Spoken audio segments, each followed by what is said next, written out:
بسم اللہ الرحمن الرحیم۔ خوش رہ کر دوسروں کو خوش رکھیے۔ انسان کی زندگی خواہشات، امیدوں اور ذمہ داریوں سے عبارت ہے۔ اپنی ابتدائی زندگی میں وہ صرف اپنے لیے خواہشات اور امیدیں رکھتا ہے، لیکن اسے بہت جلد احساس ہو جاتا ہے کہ وہ ایک ایسے معاشرے میں رہتا ہے جہاں اسے صرف اپنے لیے نہیں بلکہ دوسروں کے لیے بھی بہت کچھ کرنا ہے۔ تب اس کی خواہشات اور امیدوں میں کچھ ذمہ داریاں بھی شامل ہو جاتی ہیں، اور ایسے موقع پر اپنی شخصیت کو قابل قبول بنانا بھی ایک اہم ضرورت ہے۔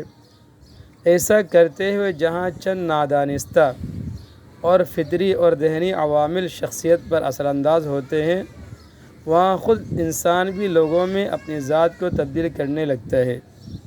یہ ایک ایسا حساس مرحلہ ہوتا ہے کہ اکثر اوقات انسان اپنی ترجیحات اور پسند کو بھی یکسر فراموش کر بیٹھتا ہے۔ وہ اپنے لیے نہیں بلکہ دوسروں کے لیے جیتا ہے۔ ذیل میں ان تمام عوامل کو زیر بحث لایا گیا ہے جو آپ کی شخصیت کو بنانے اور بگاڑنے کے ذمہ دار ہوتے ہیں۔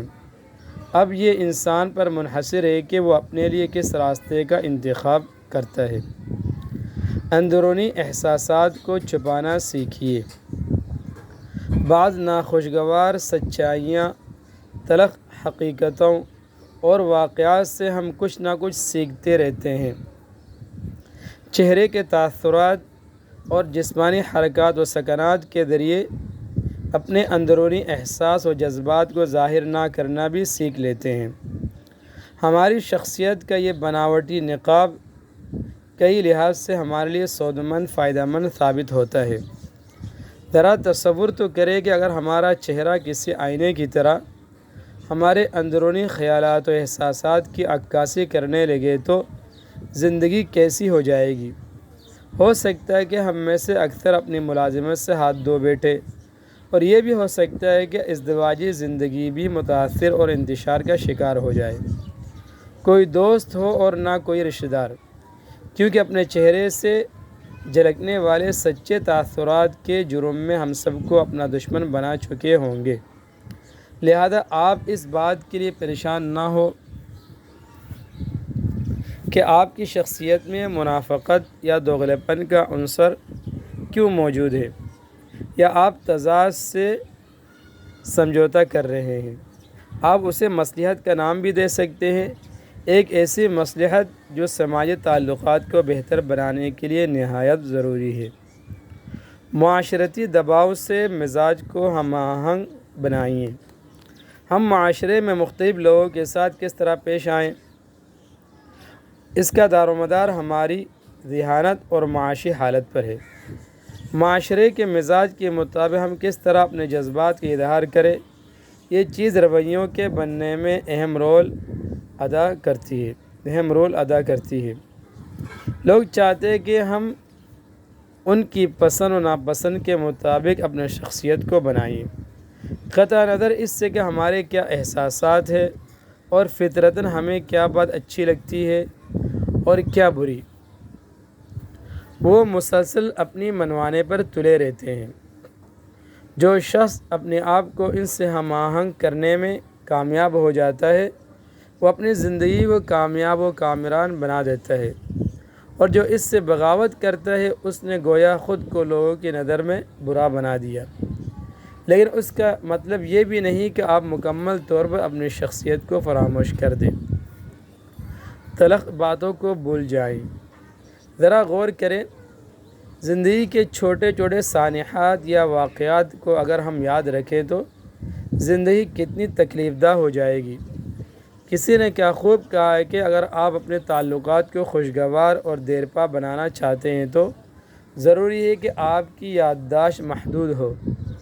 فراموشی کی عادت ایک اور افادیت رکھتی ہے۔ اکثر اوقات لوگ کسی خوفناک واقعے سے دوچار ہوتے ہیں، مثلاً ایکسیڈنٹ، قتل یا کوئی قدرتی سانحہ، تو ان کا دماغ ان کے اثرات سے بچنے کے لیے اپنی یادداشت کی دھن میں اسے چھپانے کی کوشش کرتا ہے۔ نتیجتاً دماغ پر ایک خود فراموشی کیفیت طاری ہو جاتی ہے۔ اس خودکار دفاعی عمل کی وجہ سے جسمانی اعصاب پر برے اثرات نہیں پڑتے۔ جن لوگوں میں تلخ اور ناپسندیدہ باتوں کو فراموش کرنے کی عادت نہیں ہوتی، وہ زیادہ تر پریشان کن زندگی سے دوچار رہتے ہیں اور لوگوں سے ان کا رویہ بھی تلخ رہتا ہے۔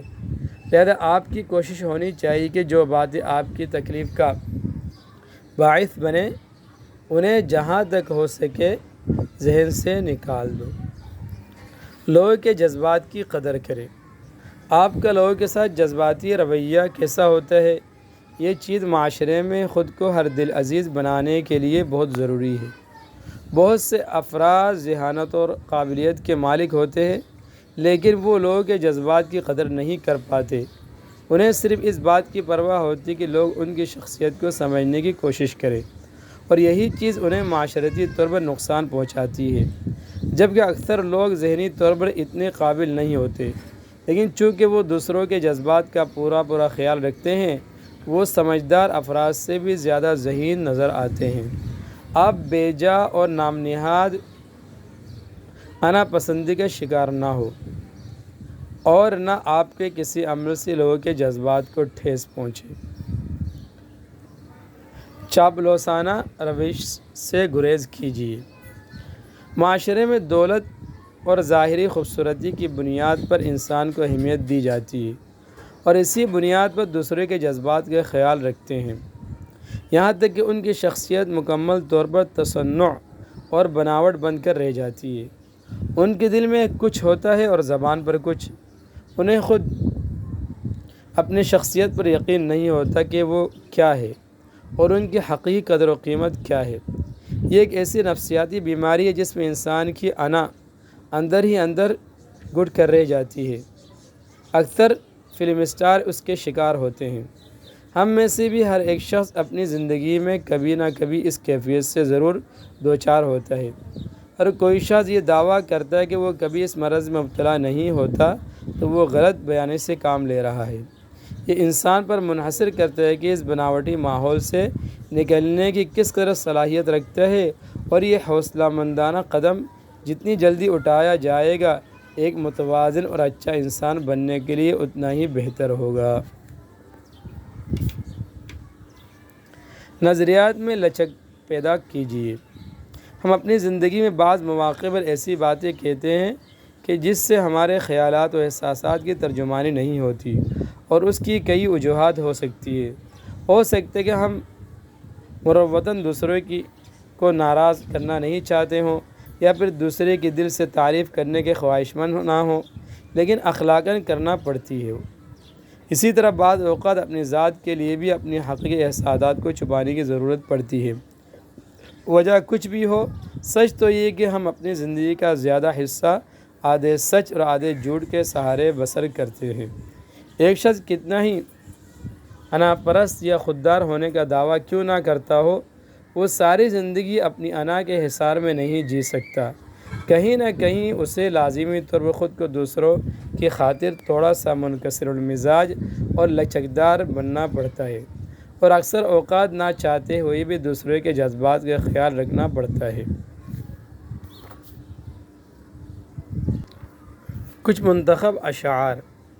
غیر آباد گھر کا دروازہ کون کھولے گا کھٹکھٹانے سے، شام ہوتے ہی مہک اٹھی فضا، یاد ان کی رات رانی ہو گئی۔ بو کہاں سے آئے گی ماں باپ کے اتوار کی، دودھ ہے ڈبے کا اور تعلیم ہے سرکار کی۔ آدمی کوئی ہو چہرے سے نہ پرکھا جائے، ضروری ہے کہ اندر بھی ہو باہر جیسا۔